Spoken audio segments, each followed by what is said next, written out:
As a retired Major U.S. Air Force, I want to let you know that I was an F-16 pilot. I had 7 F-16 tours through my career, as well as a tour on Air Combat Command staff as Chief Test and Evaluation Pilot for the F-22, as it came from 5 aircraft in existence to the first squadron being operationally ready.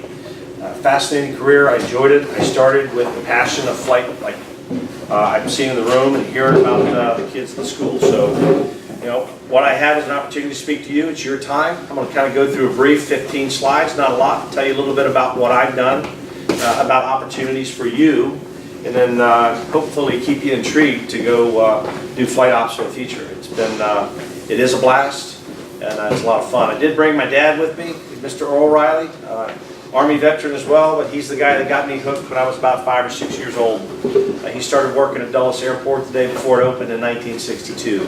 Used to take me there in the 70s, took me to National Airport with him, let me hang out with the flyers, and you know, it's pretty much got me hooked on the flight ops, so I appreciated that, and then led to a pretty good career. I work currently for Osley Associates, a wholly owned company by Mag Aerospace, which is big in focus on U.S. Army intelligence support, ISR, and then Osley itself supports Navy, Marine Corps, and Joint Air Force applications for weapons development, as well as FA-18 work, F-35 work, and I'll kind of go through some of our capabilities.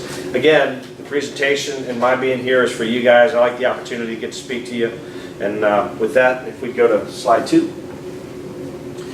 Tell you myself again, Major Riley, retired. Call signs Fido. I don't, have no problem if you guys want to address me as Fido or Major Riley. It doesn't matter to me. I've answered that one for decades, and a funny story behind it, but you're not going to hear it today.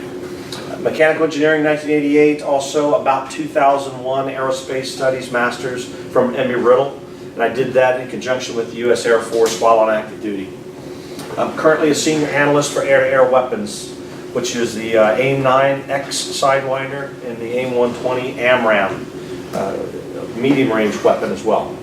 Again, 7 F-16 flight assignments. I did my pilot training in the Middle America in Oklahoma. I went to Florida to learn how to fly the F-16. From there, I went to Alaska.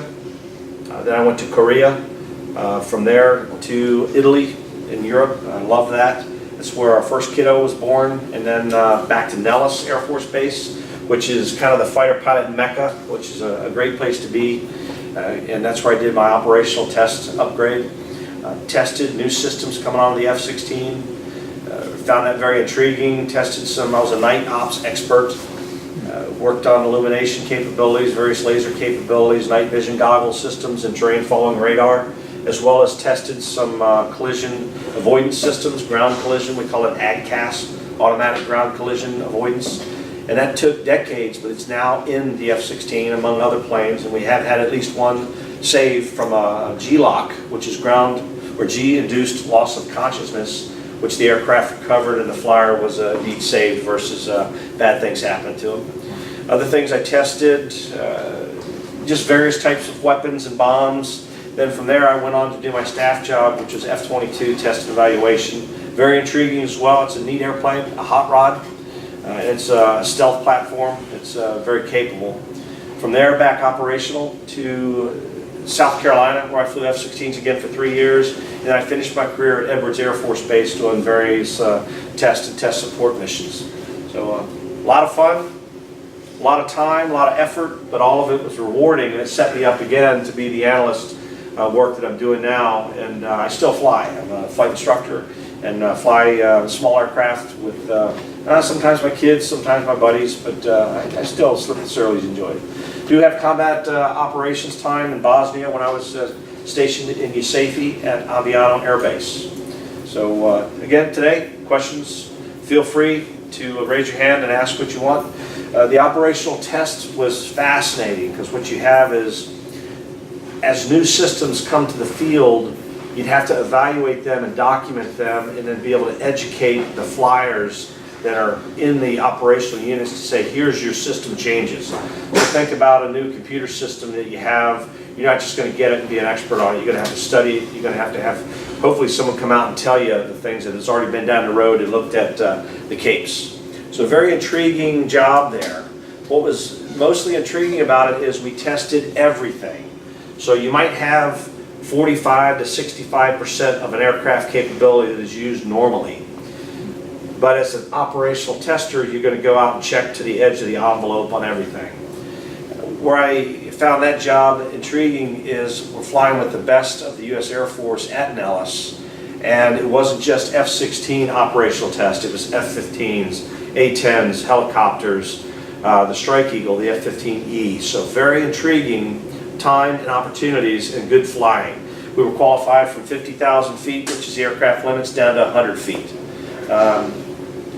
Mach 1.6 is the fastest I've flown, and didn't have the need to go faster.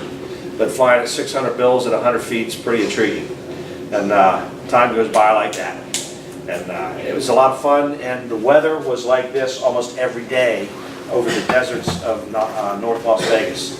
So a lot of fun there, a lot of time, a lot of work though, but enjoyed it. During those times, became a flight evaluator, which is the FAA equivalent of an FE. Thank you, ma'am. Thank you. More young people, welcome. Sorry we're late, sir. We weren't told that we're It's having all right. class this time. Big picture, retired fighter puke. My call sign's Fido, Major Dan Riley, 88 graduate from VMI, studied mechanical engineering, and did a career in the F-16. And a lot of that was some operational test work as well as multiple combat ops and multiple squadrons worldwide. The flight evaluation was intriguing in the sense that sometimes we would do things at Edwards that has not been done before. You kind of, how do we want to skin the cat? How do we want to figure out something that's unknown to make it safe, one, then make it usable, and then continue with it. Worked with NASA here too. That was very interesting. Again, with the automatic ground collision avoidance integration on the F-16. A lot of good work there. And then I've got over 3,000 flight hours. I haven't flown much in the last 10 years, probably less than 100 hours, but still enjoy it when I do go up. And now it's just a small aircraft. My last year at Edwards, I dual qualified from the F-16 as well as the King Air variant that the Air Force flies. It's called the C-12, and I'm getting ready to potentially get back in that world, doing various instrumentation work for the Navy and or the Army with the ISR work that we're doing. So that's kind of myself with my career, sir. You talked about G-lock earlier. Has that ever happened to you while you were flying? No, close though. Twice. One time I just let go of the stick. So what happens, G-lock, when you're pulling Gs, we're sitting here at 1 G, 60-degree bank, you're at 2 Gs. 90 degrees or whatever heading, if you pull back with enough knots on a fighter, you're going to slap the G's on. The F-16 is a 9G aircraft. So a dude like me is going to be 9 times that. What happens is your blood's leaving your head. You'll prepare for it because you're wearing what we call speed jeans, the G-suit. That'll squeeze your legs, makes you want to squeeze back, and it tightens your legs and pushes the blood back up into your head. And then there's the G-strain maneuver that you're doing, which is working against the blood coming out of your head, and you're trying to fight back up. But one thing that happens physiologically is your eyes have higher pressure than your blood. Based on the nature of the eyeball, you'll start losing blood in that first. Some indicators, if you're G-straining enough, is you'll go, color vision goes away, and then peripheral will go away, and you'll start to see just pinpoints. Big indicators. You can slam through that faster and not even see it in a matter of 10 seconds in G-lock, so you want to make sure that you're prepared to fight Gs. I did 3 sorties once in Alaska where we would fly, go through the hot pits, which means you don't get out of the airplane, you just hook the fuel up, fill you up while you're running, go fly again, and go fly a 3rd time. That day, I was exhausted by the 3rd flight. All of it was air combat related, so high Gs, 5 Gs and higher, up to 9. And I was exhausted, and I noticed that I'm getting rid of the G-lock, and I just let go of the stick. Fortunately, I wasn't pointed in a dangerous position. Straight down, you'd have to stay on or bail out. But that day, as I let go, I felt my arm flopping. And what happens is, it's quite funny because we have machines, centrifuges, that spin you around. Have you ever seen videos of that? Oh, yeah. Have you seen videos of someone G-locking? Have you seen videos of when they wake back up and do what we call the funky chicken? Mm-hmm. So they flop around. It's interesting, but it's dangerous. And in the machine, it's safe. In an airplane, it's not. But I felt my arm twitching. Then another time I tested as a life support officer. I tested varying G suits, the A tags, which is what the F-22 uses, which is much better than traditional G suits. But I did 3 spins in the centrifuge, which is a very, I'd call it an evil machine. But it's designed to have the doctors and the physiologists watch you to make sure that you're doing okay. Well, I spun twice with F-16 equipment, and that was hard. And then when I put on the F-22 equipment, it was quite simple, the way it was better performing. Different system, different airflow to squeeze the blood back up into your head.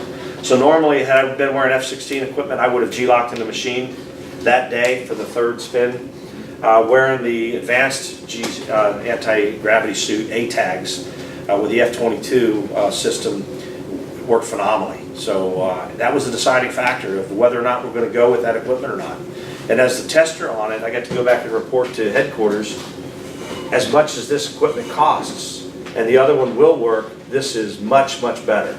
And that input right there was why we have the A-tags now in the F-22. So once in the air, another time in this evil machine called the centrifuge. And if y'all go to pilot training and get fighter ops, you'll be in the centrifuge, and you will hate the machine, but it will teach you how to G-string so you don't get hurt while you're flying. Anything else? That was one of the side jobs as a lieutenant and captain, and it followed me because, hey, you're the life support guy, new airplane, and I've trained my friends, as some have had accidents and bailed out, and while they're in the parachute, what did Fido teach me? I got to remember all this stuff because you only have a few minutes. And one gent we plucked off the side of a mountain out in Nevada from midair. He was actually flying my plane and crashed it, but he was okay. Took what we call the nylon letdown, but the gentleman was fine. All right, slide please. Mag Aerospace, this is who owns the company I work for right now. I'm not going to read everything. What I'm going to tell you is the company is aerospace focused, it's ISR focused for the US Army, but it's really drone work and unmanned systems and also manned reconnaissance. So you've got manned ops with flight ops, you've got unmanned systems, and then technical services and training. This year, about a month and a half ago, Mag Aerospace purchased the company I had worked for 10 years, Owsley Associates, again, US Navy centric, now owned by Mag Aero, much larger company. But if you'd hit the slide, point being with all the pictures and where we're working, you can back up. Opportunities for you guys. Recognized industry leader in unmanned systems, as well as manned reconnaissance, as well as Navy support for tactical aviation and weapons work. And right now, I'm a senior analyst for weapons work. Slide. So looking at serving our country, one thing that I did for 20 years, great career, a little odd in a sense for advancement as a flyer that went to the test community and did operational test work, but I did not go to US Air Force test pilot school. That kind of hurt me a little bit with advancement. It did not hurt me for opportunities. So to have 7 F-16 assignments is unusual. Typically, flyer we get maybe 3 or 4. And then to get to fly at Nellis Air Force Base, intriguing, not many people do it. But while I'm talking about, that was just my career, if you look at the amount of folks that serve our nation right now, it's less than 1%. You take the people that are retired and add them up to all those that have served a short time and moved on, it's about 13%. So by you folks, ladies and gentlemen wearing blue in here today, getting ready to roger up to go potentially serve, I thank you, and you have to realize that you're doing something very intriguing. Not everybody wants to go out and serve. You know, there's all kinds of career opportunities in our nation and worldwide. However, if you feel the calling and do it, it's a great reward. There's good opportunities. So it is a calling, it is a risk. But when you sign up, it got simple to say, what is my risk? Am I going to do this for whatever the contract you may have could be? And if it's affirmative, then sign on the line and go get trained. We're not going to ask you, the DOD, is not going to ask you to do anything you haven't been trained for. So you'll get training. You don't have to be a rocket scientist. You don't have to be an aerospace engineer. My friend Jay Pearsall, retired 1-star general operational test pilot with me, an F-22 wing commander, studied, what was it? Business. You know, Pilot training for the Air Force is not set up to where you have to be an aerospace engineer to go do it. It helps, but it's designed to take anybody in to go through the program. And what you should do is look at what is your next mission. Not let me study this whole thing. If they give you all your books and you jump in and start studying instruments, you're wasting your time. You need to learn systems. You need to learn the next, what I call the next nearest threat. Look at the next thing, master what you have to do, complete it, remember it, and it's always a repetitive process. You're not going to get on the aircraft and don't worry about it, someone else will get it running for you today. Check the mags, check the suction, check all the systems. You got to do that every day. You better be good at it because you have to learn things as you go through.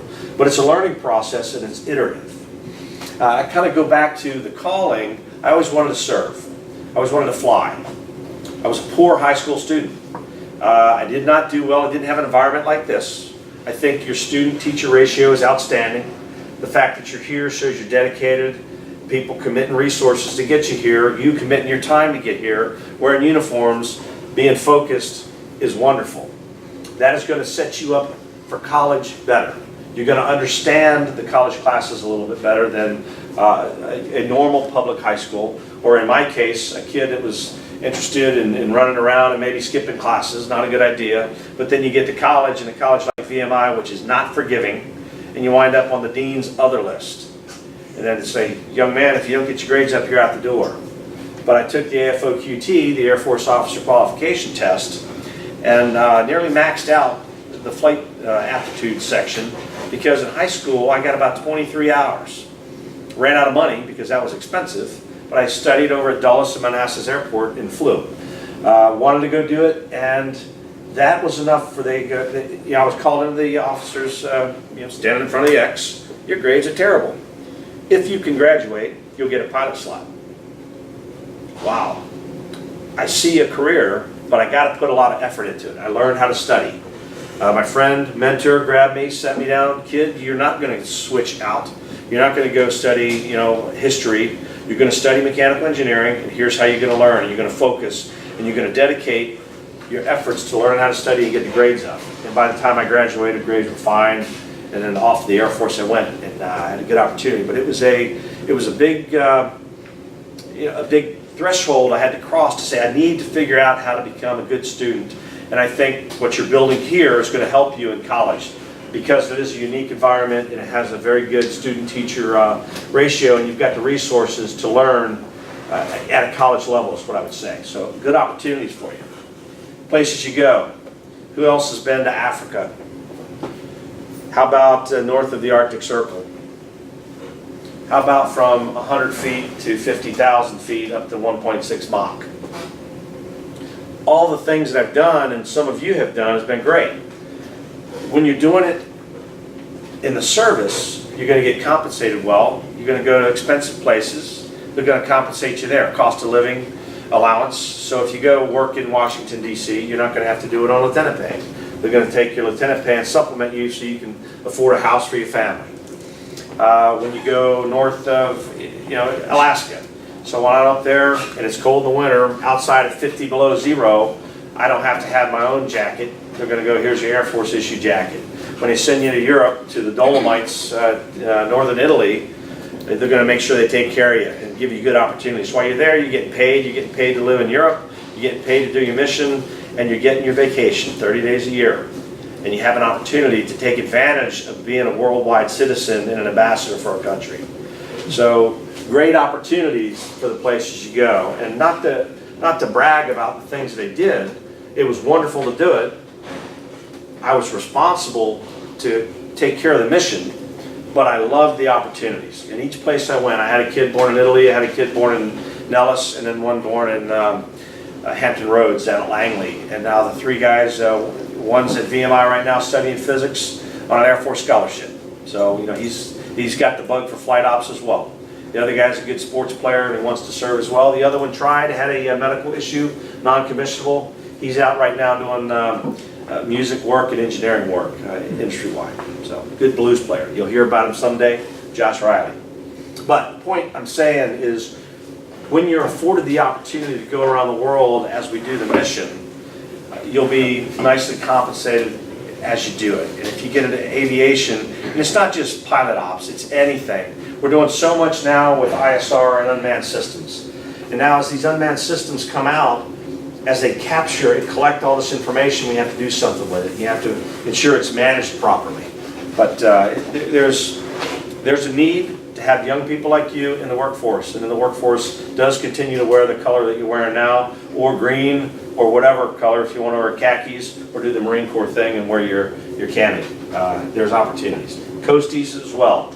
So it was a good opportunity. And then in the civilian world, again, MAG Aerospace supports DoD. We've got civilian instructors worldwide teaching people how to manage systems and maintain systems. So there's good responsibilities. So what's the biggest thing? Sometimes we're providing lethal force as the military arm of our government when necessary.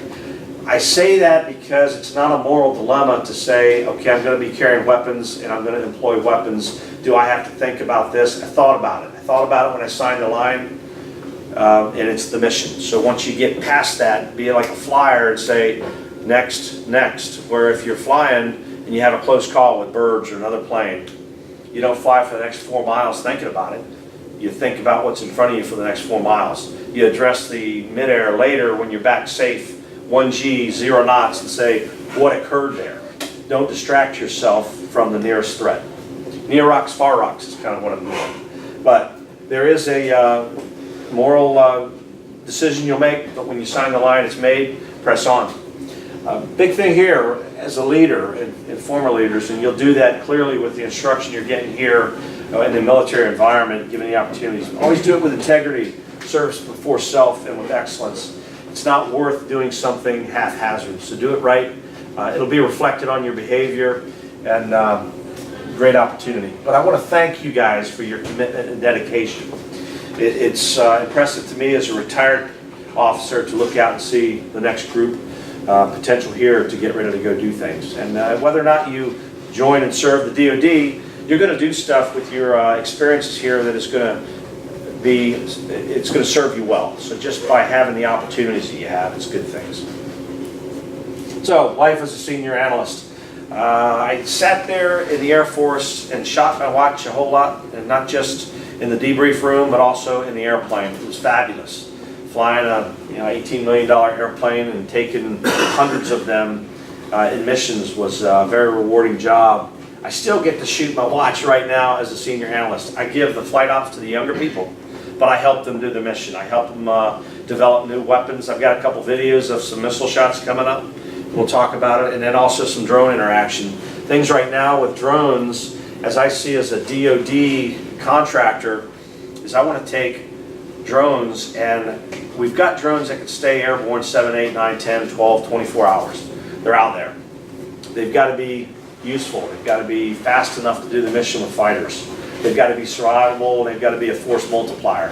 When I say force multiplier, it's either sensor forward or weapons forward, and then they have to be effective. So that's kind of the stuff that I work on now to help our young warriors be effective. Any questions? And I'll give you some drone comments, but the point here is serve, win, and perform is a pretty good mantra to do for daily ops, and I get to live it every day, and I enjoy it with MAG Aerospace and also the associates. Sir, if you want to have any input, your class, if you want to guide anything or bring it around, go ahead.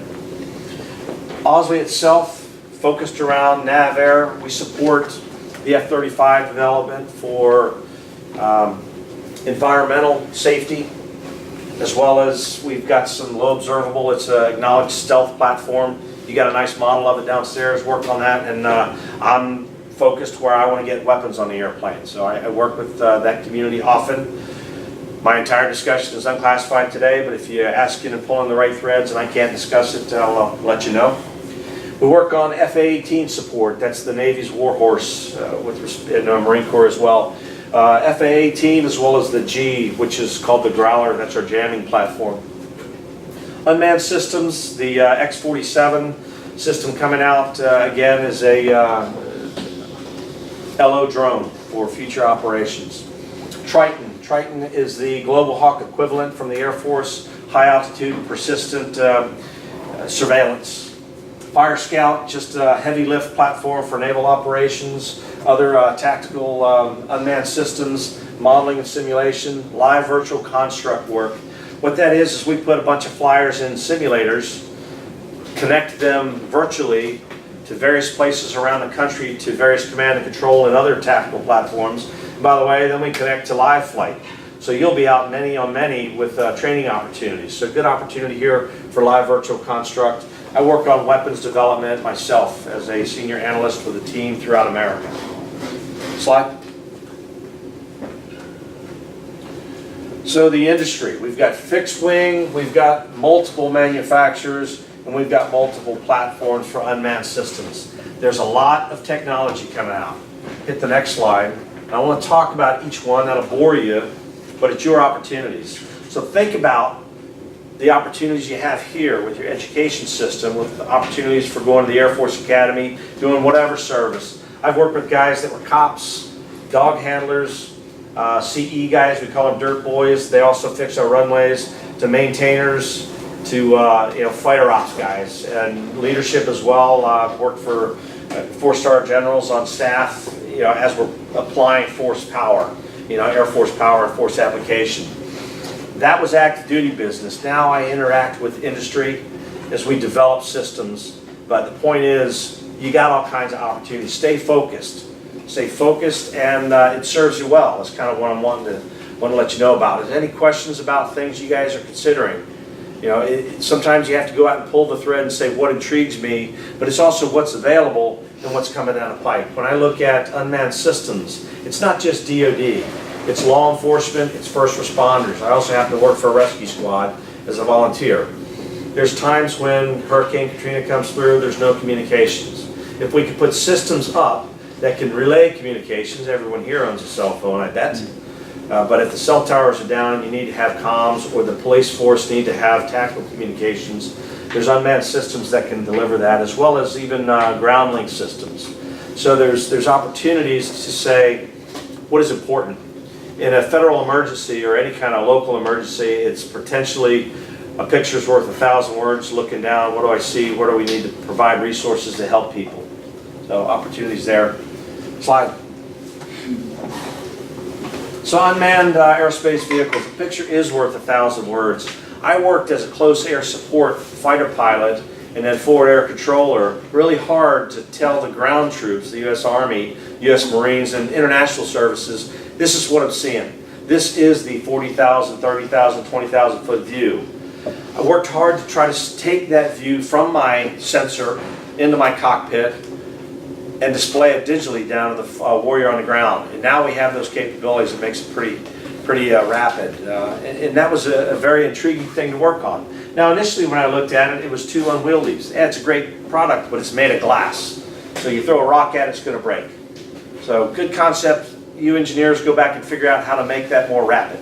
You guys can now go out, go to a sports event, take a picture and send it to your buddy in California, and they'll see that you're on the 40-yard line and the catch, the catch for the touchdown. It happens that quick. So that type of information, think about that from a God's eye view to a ground commander who's sitting down potentially in a foxhole this high off the ground. He wants to see what you could see, and he wants it time-stamped, and it's got to be reasonable information that's usable, and then we can turn it to affect commander's intent. So, forward air controller, we used to go out and mark with Willie Pete rockets. A lot of fun shooting a white phosphorus rocket, putting 2 of them out, saying, here's your mark, there's your new yardstick, let's go find your target. Don't have to do that anymore. Now I can sit back, look at an image, throw a laser out via laser triggers, capture the image, and then share that with my friends. And Willie Pete had to go out there. Better for training, better for communication, information flow. So it works pretty good. And then ISR, again, doesn't have to be DoD related, but this is what you're seeing. Here's how you're going to get that picture out. And it doesn't have to be an image. It could be radar information. It could be any kind of sensor suite.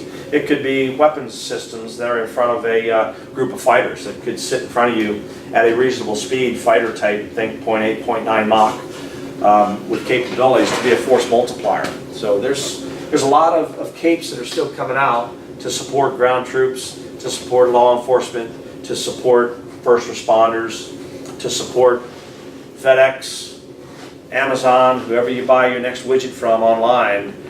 to get this industry out. Owsley Associates not just supports the DoD that I talked about on the previous slides, we also have capability that's now getting ready to go private that supports agriculture industry. We've got high definition drones that fly over the apple orchards right here in Northern Virginia, checking for fungus. When do we need to apply fungicide to take care of the apples to make the apple pie for the football game? Out west, you've got the grape industry for not just grape juice, but also the wine industry taking care of vineyards.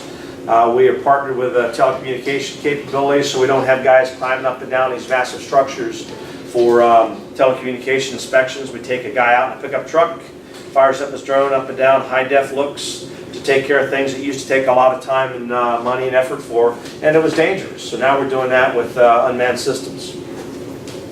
But what you want to do with the ISR is go data collection and then share it. You can have a sensor that goes out and sees everything, but you got to be able to determine what you're looking at. You do that through automation as well as through people. Photo interpreters, I know intelligence community is looking for that right now. But you have to do something with it, and once you do something with it, bring it back. So it needs to be near real time, and it has to be useful. Safety and threat avoidance. So really, if we're going to put a drone out, we want to make sure the drone goes forward and have the adversary break my drone because it doesn't hurt me. And if you've seen the funny videos, no, we don't have the Terry Tate office linebacker knocking you off your chair when your drone crashes. We just go fire up another drone and say, don't spend that much money. So you want to make sure the systems are safe, not just for the environment you go into. When I talk about Amazon, UPS, FedEx, DHL, there is a definite need and a integration capability that some of you may be working on in the future. That's got to be safe though. We haven't taken two 40-pound drones carrying 20 pounds of somebody's newest toy and crash them over top of the Walmart parking lot and hurt somebody. You've watched where the automated cars have hurt people. And you watched immediately thereafter, no one's working on automated cars right now because it's not safe enough. So that's been bad that two people have lost their lives with the automated cars. It's also going to be bad when we get two drones together that are weighing several hundred pounds and we hurt something. So we're going to, a lot of baby steps have to be taken to make sure it's called what I call pilot proof. Somebody that's a knuckle dragon fighter pilot like me can't break it. It's got to be safe. So there's opportunities there. They have to be survivable in whatever environment, either snow, ice, or combat ops. Secure. If you're going to spend a lot of money on a system looking for data, and it's data that you need to protect, you want to make sure it's secure. It's got to be effective and suitable. These are two buzzwords that the government uses to pretty much say it's got to be affordable, usable to the Marine and the foxhole. And I'm not picking on Marines and foxholes. I love them. I've worked hard supporting them. They're the guys that are in the foxhole. And I was up in a cockpit that I could make hot or cold whenever I wanted. And I never wanted to get hurt to go have to share their foxholes or borrow their K-bars, dig my own. But it's got to be suitable and effective down to whatever environment you're using, which could be very catastrophic in a combat environment or even in a industrial environment. Amazon's not going to pay for the holy hand grenade that breaks the bank on the best drone that does everything if it costs 50 times what the next competitor could do. So they want to make it usable. But it's got to be a fast, and that's relative. It's got to have a useful payload. It's got to be cost effective. And I understand that the environment's changing often, but there's a lot of work, and it's going to be trying to drive costs down to have, again, effective and suitable solutions. Sensors or weapons, perhaps both. I like that because I want to have a drone that goes forward and can sneak out and take care of my adversary while they're trying to hurt me, or now the young people that I support as an analyst. But flexibility is the key to air power. That's an Airforce comment. But it's valid in all things. So it's not just force application. You got to be flexible in a very dynamic environment. When I talk about running the drones together, it may, at a test range, seem simple to have a truck pull up and out pops your drone, and now your new books show up at your house and someone didn't have to drive down the country roads to get to your house. But what if you ordered a whole bunch of books for a whole bunch of different classes and they're all showing up on Sunday night because you ordered them at the last minute, and now these heavy things are showing up right there to deliver your packages. You need to make sure that sense and avoid works, and the industry is working on that, but there are some obvious safety concerns there. So unmanned systems. Next. Thanks, sir. So what? We don't need rocket scientists, but if it's your thing, knock yourself out. I say that because as weapons come along, we do look at propulsion systems. That's just the nature of the business. And if you can take a high explosives and get it downrange in a more timely manner, you're going to have a more suitable solution. But we need dedicated people who work systems and solutions. You don't have to be the rocket scientist. You don't have to be the mission commander or the fighter pilot. You know, we need support in all areas of work, and there's all kinds of opportunities. So not just systems, but systems integration and development. I work with, it's funny, I call the guy a nutty professor. The guy's brilliant. He's a computer programmer. He'll take and look in a laboratory data that I present to him that is a fighter ops modeled digitally. And he'll multiply it. So I don't have to go out and get 1,000 flyers and say, give me your behavior. I get 3 and say, here's a mixture of behaviors, and get the nutty scientists to go out and tell me what they do. It's just like the analysts do on a football game. It makes predictions on who's going to win Monday Night Football. Based on the injuries, based on the performance capabilities, here's the likely outcome. But it always is random. That's why we play the game. Not that combat ops is a game, but you want to be able to prepare yourself and train for what you have to do. But having the interaction for the systems and system integration and solution, even at a computer science level, is critical in developing capes for our future warriors. We use it often. But we want you to be focused and passionate about the mission. The sensors, they are it's with respect to DoD, ISR, sensors and weapons forward to force multipliers. Law enforcement, again, you don't have to have all the cops out there looking around getting in harm's way when a sensor can go out. You see it now with the guys with the helicopters helping out, telling them where to get the dogs and the guys to go grab, learn of the situation as necessary to complete the mission.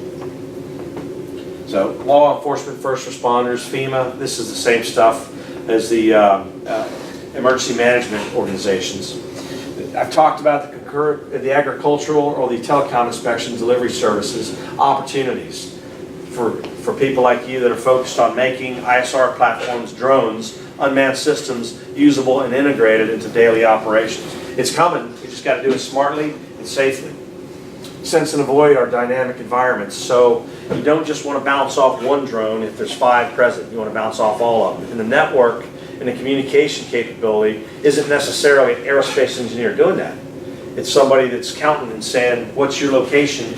Do you know where you are? Do you know where the other things are? Can you maintain the required spacing to ensure you don't have unsafe operations? Plenty of work to do for dedicated folks. While you're doing it and while you're young, behave yourself. Watch out for social media. Okay, that is critical. 1, behave yourself. But 2, if you do silly stuff, don't sit there and brag about it because people look. And if you join the service, people will be looking for your clearances, and we do. I hire people with clearances now, and we watch behavior. Don't be a clown. Slide. By the way, I know your deputy commandant. He's a classmate of mine. And I hope you don't get to know him in the way you should. So fighter ops, slide. This is what I thought it was growing up. And yeah, I did learn a lot by studying Manfred von Richthofen and the Red Baron that Snoopy's always trying to kill. Funny to talk about that in a cartoon way, but Manfred von Richthofen was a good tactician. He kind of stayed up high, came out of the sun. By the way, when you come out of the sun, you look down, and you see that rainbow, not just a half of it, the sun's right at your 6. You put that over your adversary, they won't see you coming because you'll be the phenomena of coming out of the sun. Good offensive tactic, and he was a master of it. 80 kills in World War I. Slide. This gent, Robin Olds, World War II, was on flying P-38s on D-Day as an 18-year-old. Back row, who's 18? Fighter pilot, watching D-Day invasion, looking at the German pillboxes, knowing he could strafe them. I'm not telling you a story I read. The gentleman told me this one Thursday evening at my friend's house. He says, I'm watching, and I was prohibited from shooting the ground troops with my machine guns. I was there to stop the Luftwaffe. Luftwaffe didn't show up, but he's there giving top cover. Also, Wolfpack commander during the Vietnam War and a great warrior, 1-star general. He's buried now at the academy. So pay him respects when you get out there. Good guy, Robin Olds. Slide. So right now, I support the Navy mostly. We do Super Hornet work. This is actually a Hornet. Super Hornet's got square intakes, but 10 AMRAAMs and 2 Sidewinders. Pretty good deal. And then to show you, while the Air Force likes 8,000-foot runways, that's 800 feet. So the boat's there. I'm not knocking the Navy at all. They do a great job. Force application throughout the world. It's just different from the Air Force. And I enjoy supporting the Navy now, and it is joint. Also the Marines, as well as the Army. And I'll show you some of that stuff later. And the drone guys won't like it because we get direct hits on drones. Slide. So the Viper, I flew it for 20 years minus a 3-year staff job. Pretty cool opportunity and a neat plane. Again, 9G fighter that did fighter and strike. Any questions you have about the Viper, we'll bring it in a second. Slide. Here's me actually coming out of another nation back to the U.S. In an A model, one of the oldest aircraft ever built for the F-16. That this had been over in another country for 25 years. And about the worst airplane I ever flew. It leaked like a sieve. When I landed, it was almost out of hydraulic fluid. Probably another hour I'd have been in the drink. But I made it to the island nation I had to go to park it. But long sortie, and here carrying three bags of fuel, and I actually like the tail number. And one more slide. Go ahead. So here's the Super Hornet. Again, this was at an air show at Kentucky River, but a pretty clean airplane. The Navy's truck, very capable. Communication suite, very lethal for the Navy. Slide. I passed you the list with that one though. It's a hot rod stealth plane, the F-22, F-35 right behind it. Not exactly the same mission, but a lot of similar technologies into both systems. Slide.